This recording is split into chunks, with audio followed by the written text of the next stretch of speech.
Halo teman-teman, berjumpa lagi dengan podcast Drama Nikah. Hari ini saya mau cerita tentang sebuah kisah yang dikirim oleh seseorang ke Instagram @dramanikah. Sebenarnya kisahnya ini simple ya, tetapi saya rasa ini terjadi di banyak orang ya. Ceritanya itu tentang suami yang suka main HP. Ini intinya berisi tentang keluh kesah seorang istri. Halo para pendengar Drama Nikah, nama aku Ami. Ini adalah nama samaran.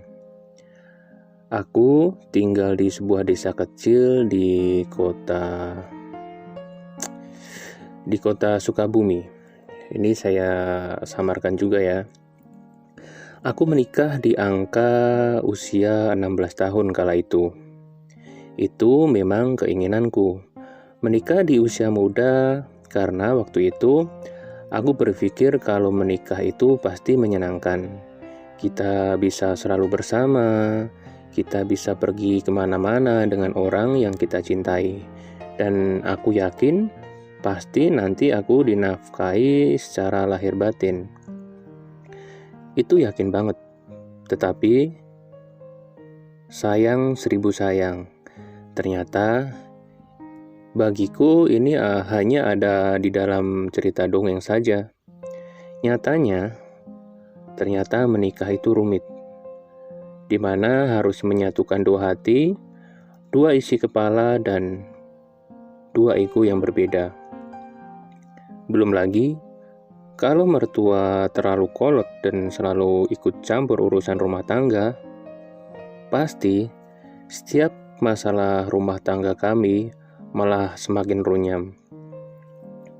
Saat ini usia pernikahanku sudah berjalan 8 tahun dan aku sudah memiliki 2 anak laki-laki.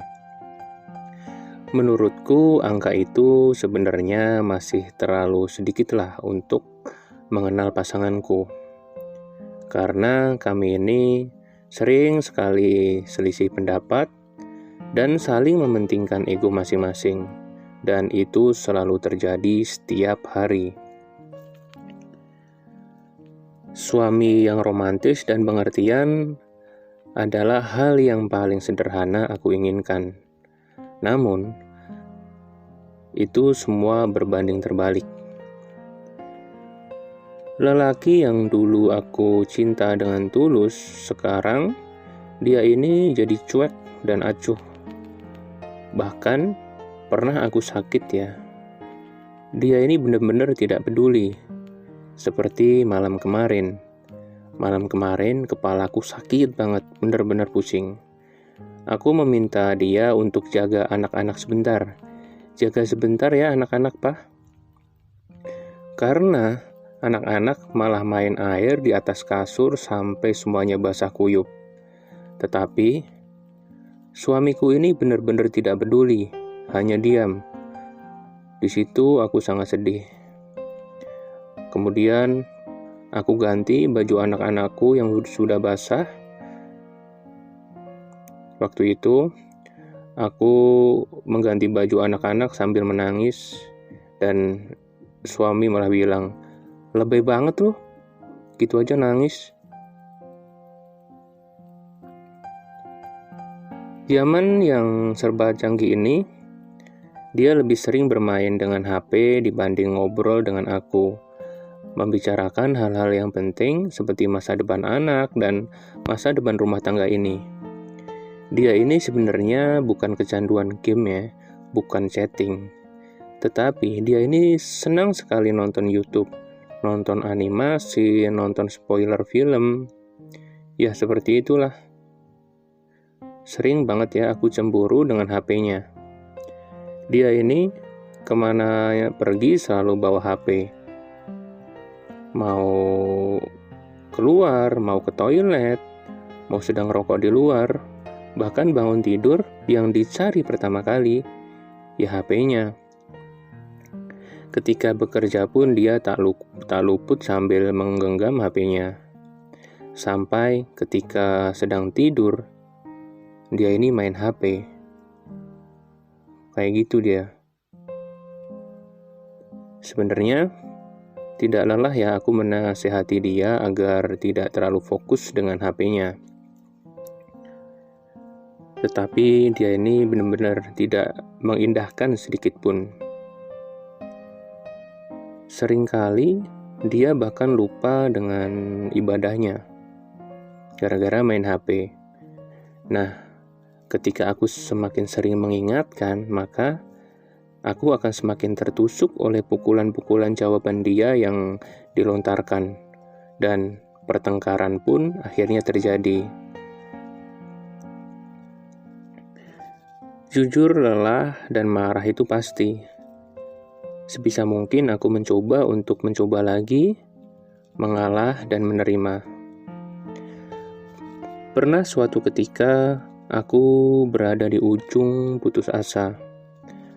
Aku berpikir untuk menyerah, dan aku benar-benar sudah merasa kalah. Mungkin perpisahan adalah jalan yang terbaik.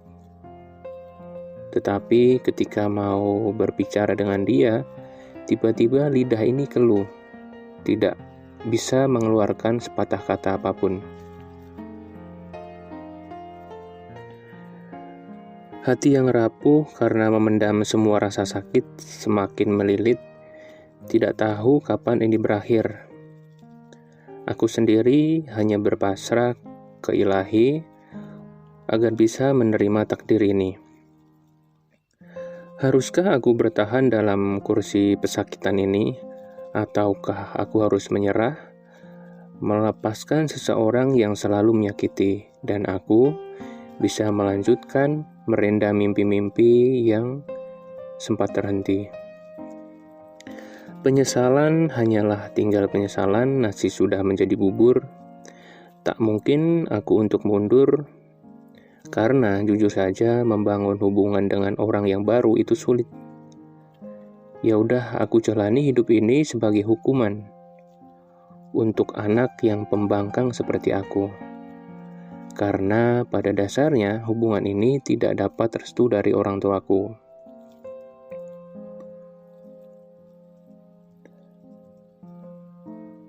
Dan sekarang, hari demi hari aku lewati, meski sesak terasa di dada. Ikhlas aku menjalani, dan aku berdoa, berpasrah diri ke Tuhan untuk mendapatkan jalan yang terbaik. Anak-anak adalah penguat hidupku, seperti ketika aku bertengkar dengan suami. Dan ketika aku menangis, mereka pasti selalu memeluk aku. Mereka gak bertanya apapun, karena anak-anakku ini sepertinya sudah mengerti apa yang terjadi kepada ibunya. Maafkan Umi, nak. Umi selalu menyembunyikan kesedihan ini di depan kalian.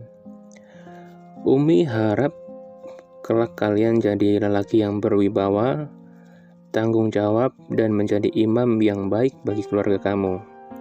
Dan semoga abimu ini segera sembuh dari candu HP itu. Dan dia akan kembali ke dalam keluarga, utuh menjadi manusia yang takwa, tidak melupakan pencipta, karena hanya sibuk menikmati surga dunia.